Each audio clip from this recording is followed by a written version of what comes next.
SIR নিয়ে অনেক মিথ্যাচার হয়েছে। মমতা ব্যানার্জির মিথ্যাচারে পা দেননি মুসলিমরা, সেই জন্য তাদের ধন্যবাদ।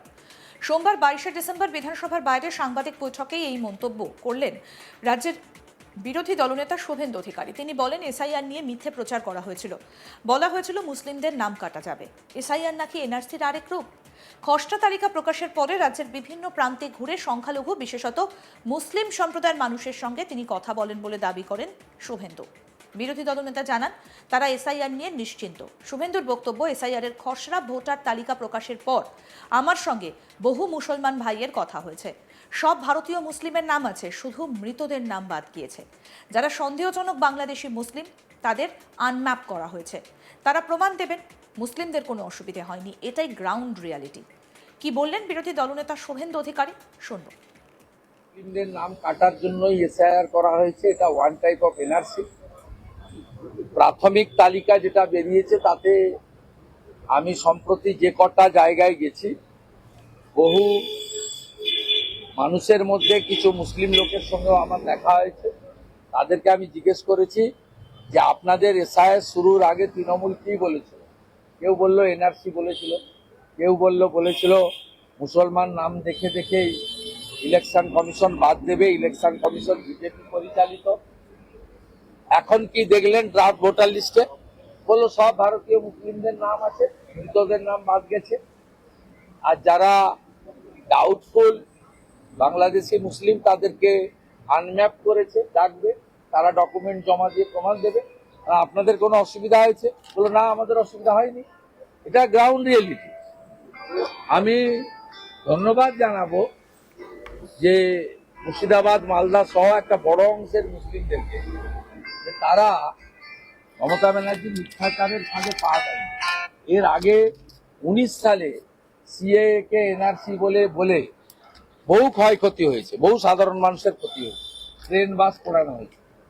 ওয়াকফ অ্যামেন্ডমেন্ট বিল যার পশ্চিমবঙ্গে মমতা ব্যানার্জি সর্বনাশ করে দিয়েছেন, সেক্ষেত্রেও হরগোবিন্দ দাস, চন্দন দাসের হত্যা থেকে শুরু করে নানা জায়গায় ঘর বাড়ি লুটপাট, আগুন দেওয়া, এগুলো মানুষ দেখেছে।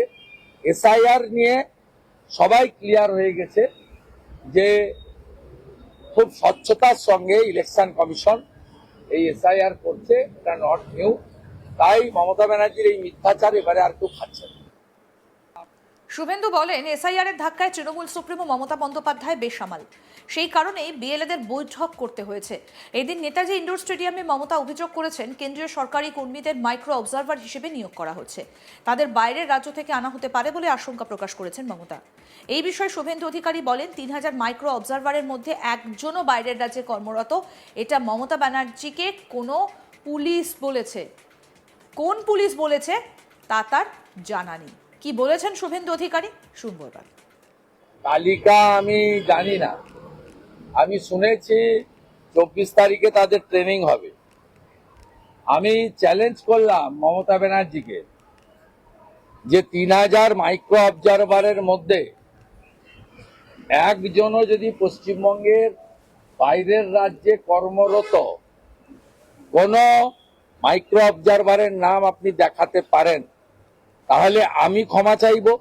আর আপনি যদি দেখাতে না পারেন, আপনাকে ক্ষমা চাইতে হবে।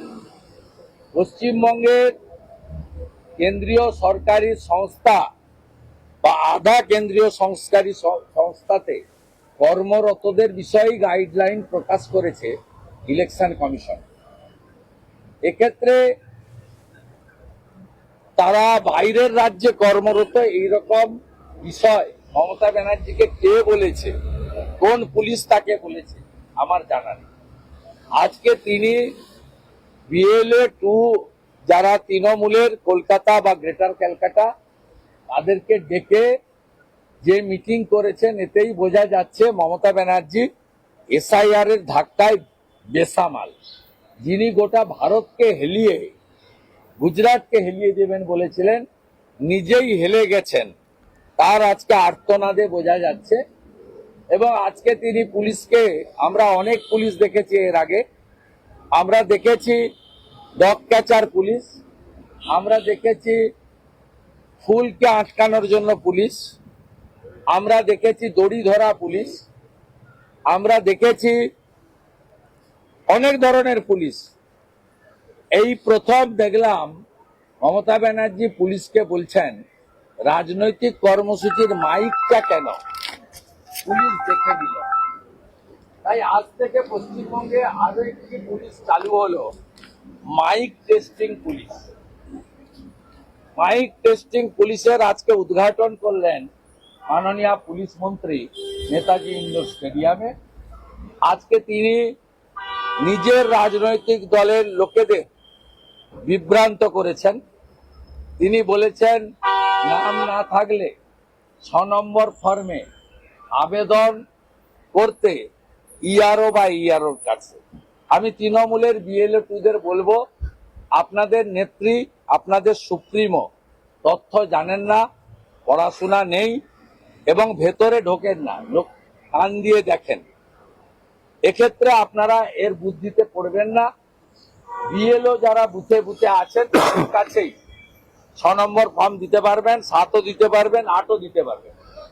আর শুনানির সময় এইআরও বা ইআরও আপনাদের ডাকবেন, মাইক্রো অবজারভারের উপস্থিতিতে শুনানি হবে। এসআইআর নিয়ে অনেক মিথ্যাচার হয়েছে, মমতা ব্যানার্জির মিথ্যাচারে পা দেননি মুসলিমরা, সেই জন্য তাদের ধন্যবাদ বলছেন রাজ্যের বিরোধী দলনেতা শুভেন্দু অধিকারী। 2026 বিধানসভা ভোটের আগে এসআইআর নিয়ে কার্যত তুলকালাম পরিস্থিতি রাজ্য রাজনীতিতে। সোমবার 22শে ডিসেম্বর বিধানসভার বাইরে সাংবাদিক বৈঠকে নানা মন্তব্য করেছেন শুভেন্দু অধিকারী। তিনি বলছেন, এসআইআর নিয়ে মিথ্যে প্রচার করা হয়েছিল, বলা হয়েছিল মুসলিমদের নাম কাটা যাবে। এসআইআর নাকি এনআরসির আরেক রূপ। খসড়া তালিকা প্রকাশের পরে রাজ্যের বিভিন্ন প্রান্তে ঘুরে সংখ্যালঘু বিশেষত মুসলিম সম্প্রদায়ের মানুষের সঙ্গে কথা বলেন বলে দাবি করেছেন শুভেন্দু।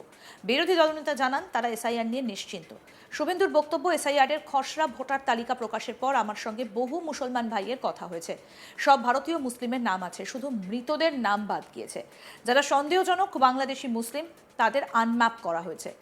মুসলিমদের যারা ভারতীয় মুসলিম তাদের কোনো সমস্যা হয়নি। এটাই গ্রাউন্ড রিয়ালিটি। কি বলেছেন শুভেন্দু অধিকারী এ বিষয়ে আসুন আরেকবার শুনি। মুসলিমদের নাম কাটার জন্যই এসআইআর করা হয়েছে, এটা ওয়ান টাইপ অফ এনআরসি। প্রাথমিক তালিকা যেটা বেরিয়েছে তাতে আমি সম্প্রতি যে কটা জায়গায় গেছি, বহু মানুষের মধ্যে কিছু মুসলিম লোকের সঙ্গেও আমার দেখা হয়েছে। তাদেরকে আমি জিজ্ঞেস করেছি যে আপনাদের এসআইআর শুরুর আগে তৃণমূল কি বলেছিল।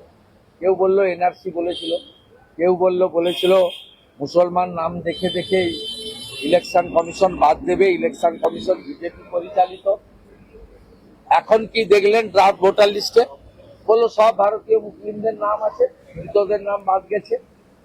আর যারা ডাউটফুল বাংলাদেশি মুসলিম তাদেরকে আনম্যাপ করেছে, ডাকবে, তারা ডকুমেন্ট জমা দিয়ে প্রমাণ দেবে।